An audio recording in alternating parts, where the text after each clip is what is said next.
آپ کو پتہ ہے کہ محبت میں کتنی طاقت ہوتی ہے؟ چلو میں ایک بات بتاتی ہوں۔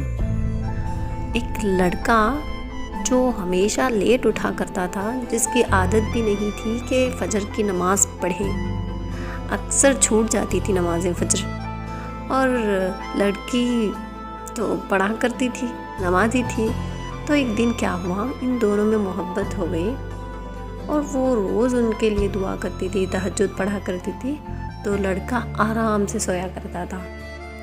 وہ بات اسے ہضم نہیں ہوئی، تو اس نے کہا کہ آپ نمازیں دوسری تو پڑھتے ہیں، لیکن فجر میں ہی کیوں سو جاتے ہیں؟ کہ فجر آپ کو اچھی نہیں لگتی؟ تو وہ کہتا تھا کہ سارا دن کاموں میں بزی ہوتا ہوں، تو مجھے فجر اٹھنے کا ٹائم ہی نہیں ملتا یار، اسی لیے سو جاتا ہوں۔ تو اس نے کہا کہ اگر مجھ سے بات کرنی ہے تو آپ کو فجر میں اٹھنا ہوگا، کیونکہ مجھے سارا دن میرا بھی ورک ہوتا ہے، میں بھی جاب کرتی ہوں، تو مجھے بھی بہت سے کام ہوتے ہیں اور رات میں آ کے سو جاتی ہوں، ڈیوٹی ٹائم ہوتا ہے تو مجھے دن میں بات کرنا نہیں ملتا ٹائم۔ سو میں ایک کام کرتی ہوں، آپ فجر کی نماز کے بعد سے مجھے ہر دن بات کیا کریں۔ تو اس نے کہا یہ کیسے ہوگا؟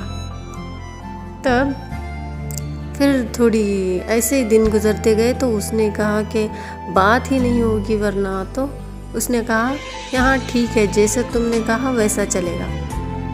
تو پھر کیا ہوا، ہر دن فجر کے بعد گڈ مارننگ میسج، اس کے بعد نمازیں ہوا کرتی تھی، فجر کی نماز، اور پھر وہ جاگنگ کے لیے جایا کرتے تھے، کیونکہ سارے سب سوئے ہوئے رہتے تھے گھر میں، تو وقت نہیں ملتا تھا نا، اسی لیے وہ باہر اٹھ کے جاگنگ کرنے کے لیے جاتے تھے۔ اور آج دیکھیں وہ فٹ فاٹ اور ہر وقت فجر کی نماز کے پابند ہیں، اور کبھی چھوٹتی بھی نہیں ہے۔